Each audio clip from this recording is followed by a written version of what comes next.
नमस्कार दोस्तों, PCS marathon में आपका स्वागत है। आई होप आप सभी लोग स्वस्थ होंगे और अपने पढ़ाई पे फोकस कर रहे होंगे और कंसिस्टेंसी बनाकर अपनी डेली शेड्यूल को टारगेट कर रहे होंगे। इस वीडियो में हम देखेंगे कि 70वीं बीपीएससी 2024 जो आने वाला है, इसके बारे में हम डिस्कस करेंगे इस वीडियो में कि नोटिफिकेशन कब आएगा। 70वीं बीपीएससी 2024 का exam date, expected exam date कब हो सकता है, सीट्स कितनी हो सकती है एक्सपेक्टेड सीट्स, और स्ट्रेटजी अभी के लिए क्या होनी चाहिए हमारी। तो ये पूरा अच्छे से मैं इसमें डिस्कस किया जाएगा। हमारे साथ बने रहिए वीडियो के अंत तक।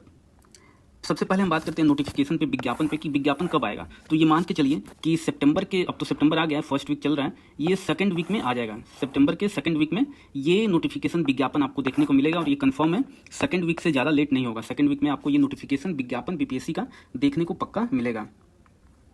फिर हम बात करते हैं टोटल सीट कितनी हो सकती है इस पर, कि सीट बहुत, पिछले वीडियो में भी हमने देखा था कि न्यूज़ पेपर में आता है तो कुछ और बताया जाता है, न्यूज़ चैनल वाले कुछ और बताते हैं। इसलिए इस वीडियो में मतलब थोड़ा सा क्लियर हो गया कि हाँ, सीट इतनी तो आनी ही चाहिए, क्योंकि पहले भी बातें चल रही थी कि 1000 सीट, तो गवर्नमेंट ने भी बोला था, बिहार गवर्नमेंट ने, कि भाई 1000 सीट आएगी। लेकिन बीच में ये रिजर्वेशन के चलते कुछ जो आए थे अध्याचन, वो वापस लौटाना पड़ा, क्योंकि फिर ये दूसरे पुराने रिजर्वेशन से भर्ती करना पड़ा। पहले जो आए थे नोटिफिकेशन, वो पहले जो अध्याचन आए थे बीपीएससी को, वो पुराने जो नए लागू हुआ था रिजर्वेशन, उसके बेसिस पे आए थे, इसलिए वापस लौटाना पड़ा, इसलिए ये सब लेट हुआ। तो सूत्रों की माने और कुछ न्यूज़ चैनल की, तो 1400 प्लस वैकेंसी आने वाली है। ये मान के चलिए, ये कंफर्म भी है कि 1400 प्लस, 1400 के अराउंड तो वैकेंसी इस बार रहनी ही चाहिए और रहेगी। ये सही भी होगा, ये मुझे इसलिए सही लग रहा है कि 1400 प्लस वैकेंसी रहेगी, क्योंकि बिहार गवर्नमेंट ने 1 महीने पहले कहा भी था कि 1000 सीट आएगी 70वीं बीपीएससी में, और उसके बावजूद इलेक्शन भी है, नेक्स्ट ईयर जो है इलेक्शन भी है, बिहार विधानसभा का इलेक्शन है। तो सबको पता रहता है कि अगर इलेक्शन रहता है तो सीट आती ही आती है, ज़्यादा सीट आती है, और ईयर प्रीवियस ईयर के कंपेरिजन में ज़्यादा सीट आती है। तो इसलिए आप लोग आश्वस्त रहिए कि ये जो सीट है ये 1200 से 1400 के बीच में पक्का रहेगी। 1200 प्लस 1400 के अराउंड ये सीट पक्का 70वीं बीपीएससी में आपको देखने को मिलेगा। ये आपको सेकंड वीक में मालूम चल जाएगा, अभी सितंबर चल ही रहा है, सेकंड वीक में आपको पूरा मालूम चल जाएगा कि कितनी सीटें हैं। ये मान के चलिए कि 1200 प्लस तो आपका रहेगा ही रहेगा। और इसमें यह है कि एसडीएम की कितनी सीट होगी। अगर 1200-1400 प्लस सीट रह रही है तो जाहिर सी बात है कि जो भी पोस्ट आएगा उसका सीट बहुत ही ज़्यादा ही होगा। तो एसडीएम का कितनी एक्सपेक्टेड है सीट रहने की, तो 200 प्लस। डीवाईएसपी की कितनी एक्सपेक्टेड है, ये 120 प्लस, 120 प्लस रहने की संभावना है। आरओ रेवेन्यू ऑफिसर जो है उसके 250 प्लस होने की संभावना है। आरडीओ, ये जो रूरल डेवलपमेंट ऑफिसर होते हैं, बीडीओ को हटाकर ये आरडीओ लाया था बीपीएससी ने कि अब आरडीओ से प्रमोट होंगे तो वो बीडीओ बनेगा, तो इसकी सीट 300 प्लस रहने की संभावना है। MEO, municipal executive commissioner, municipal executive officer का जो है 60 प्लस है। बीपीआरओ, ब्लॉक पंचायती राज ऑफिसर का भी 60 प्लस है। और अभी भी और भी पोस्ट हैं, यही पोस्ट नहीं होते, और भी बहुत, sugar cane officer, supply inspector, मतलब बहुत सारे पोस्ट होते हैं। ये सारे मिला के आप मान के चलिए कि इतना 1200 से 1400 सीट इसमें रहेगी, बम्पर सीट रहेगा इसमें। और जो बीयू की बात हो रही थी, ब्लॉक एजुकेशन ऑफिसर की, इसका अभी कंफर्म नहीं हुआ है कि ये एड होगा या नहीं होगा, लेकिन इसके बावजूद भी 1200 से 1400 प्लस सीट रहेगी बीपीएससी में, और ये सीट पक्का रहेगा, आप लोग मान के चलिए। तो इतना सीट रहता है तो माइंड में भी चलता है कि चलो भाई इतना अच्छा सीट है तो मेहनत भी आदमी करेगा तो अच्छा लगेगा। अब हम बात करते हैं कि एग्ज़ाम कब होगा। एग्ज़ाम मान के चलिए, मैंने पिछले वीडियो में भी आपने बोला था कि नवंबर या दिसंबर में होगा, तो यही मान के चलिए कि नवंबर के लास्ट में होगा ये एग्ज़ाम या दिसंबर में होगा। नवंबर लास्ट या दिसंबर में ये एग्ज़ाम कंफर्म है। तो नोटिफिकेशन सेकंड वीक में आता है, उसके बाद भी आपको 2 मंथ मिलेंगे, उसके बाद भी नोटिफिकेशन के बाद भी आपको 2 मंथ मिलेंगे प्रिपरेशन के लिए, और ये कंफर्म है कि नवंबर लास्ट या दिसंबर में होगा। आप सभी मन से लगे रहो, इस बार पूरा बीपीएससी पार करना है, क्योंकि इतनी बड़ी संख्या में सीटें आ रही है। अगर इस बार नहीं होगा तो फिर अगली बार से क्या होता है कि सीट फिर कम आनी शुरू हो जाती है, 200-400 ऐसे आती है, फिर उसमें बहुत प्रॉब्लम होने लगती है। यही मौका है आप लोगों का कि आप अच्छे से, जैसे लगे हो तन मन धन से, वैसे आप लोग लगे रहो पूरे अच्छे से बीपीएससी के लिए। स्ट्रेटजी क्या होनी चाहिए, रणनीति। मैंने आपको पिछले वीडियो में भी बोला था कि मैं एक टेबल या चार्ट लेके आऊँगा जब नोटिफिकेशन आ जाएगा, बट अभी तक नोटिफिकेशन आया नहीं है, क्योंकि आप लोग मान के चलिए कि नोटिफिकेशन जब आएगा उसके बाद से 2 मंथ आपको मिलेंगे प्रिपरेशन के लिए। तो जो नोटिफिकेशन आएगा उसके तुरंत बाद मैं एक टेबल या चार्ट बना रहा हूँ, वो मैं आप लोगों के समक्ष लाऊंगा। वो 2 महीने का होगा, वो रिवीजन पर्पज से ही होगा।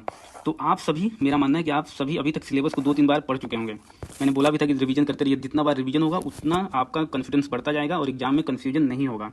तो अब आप लोग क्या कीजिए कि वीक में 2 सेक्शनल या फुल लेंथ टेस्ट दीजिए। अगर आपका सेक्शनल वीक है लग रहा है तो वो सेक्शनल टेस्ट दीजिए या फुल लेंथ टेस्ट दीजिए। तो एक वीक में 2 टेस्ट मतलब अब देना चाहिए आप लोगों को, क्योंकि 2-3 बार आप लोग पढ़ ही लिए होंगे। तो जो भी मार्केट में आ रहे हैं, ये एडुटेरिया का टेस्ट है, परफेक्शन आईएएस का टेस्ट है, खान स्टडी ग्रुप का जो है उसका भी टेस्ट आता है, और दृष्टि आईएएस भी करवाती है। तो ये 4 हैं, मतलब और भी है, ये 4 मैं आपको बता रहा हूँ। तो कोई भी इसमें ये नहीं देखना है कि किसका टेस्ट बढ़िया है किसका टेस्ट खराब है, सबका टेस्ट सही रहता है और सबका उस लेवल का रहता है। तो आप लोग चारों में से किसी का भी दीजिए, कोई भी आप दे सकते हैं। बस हमें क्या करना है कि हमें ये नहीं देखना कि क्वेश्चन आया वो हमें फोकस करना नहीं, हमें बस ये देखना है कि हमारी एक्यूरेसी कैसी है जो मैं जब हम टेस्ट दे रहे हैं, और अपना मिस्टेक्स पर फोकस करना है कि टेस्ट के बाद आप एनालाइज कीजिए उस टेस्ट को कि मैंने कहाँ इसमें मिस्टेक्स किया है और इसमें क्या मैं इंप्रूव कर सकता हूँ और मेरी एक्यूरेसी कैसी बढ़ेगी।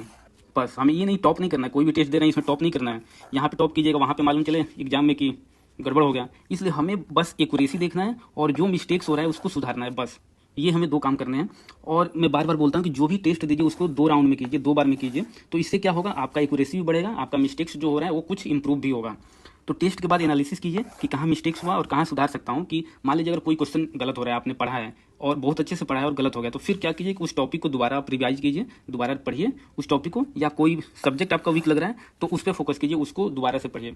क्योंकि अब क्या है कि डायनेमिक क्वेश्चन आ रहे हैं, तो कोई भी आप एरिया, कोई भी चैप्टर या कोई भी सब्जेक्ट आप छोड़ के जा रहे हैं एग्जाम में तो प्रॉब्लम हो सकती है। क्योंकि अब बैलेंस पेपर आ नहीं रहा, पहले जैसे बैलेंस आता था, अब क्या है कि किसी से 5 क्वेश्चन आ रहे हैं तो किसी से 20 क्वेश्चन आ रहे हैं। पहले थोड़ा बैलेंस रहता था 68 के पहले। इसलिए मैं कहूँगा कि A to Z आपको हर चैप्टर, हर सब्जेक्ट आपको पढ़ना ही पड़ेगा। तो जो भी टॉपिक में जो आप क्वेश्चन कर रहे हैं रॉन्ग हो रहा है तो उसको दोबारा पढ़िए और दोबारा देखिए कि मैं इसको याद कैसे करूं। सबसे बढ़िया बात है कि इसको याद, क्योंकि सबका अलग अलग मेथड रहता है, आपको देखिए आपको कैसे याद हो रहा है और उसको रिवीजन कीजिए, बार बार रिवीजन कीजिए, 2 टेस्ट दीजिए। और लास्ट में मैं ये बोलना चाहूँगा कि मैं वही बता रहा था कि डेली का क्या टारगेट होना चाहिए। इस पर एक चार्ट टेबल बना रहा हूँ, क्योंकि ये 2 महीने का मैं बनाऊंगा, लास्ट 2 महीने का होगा।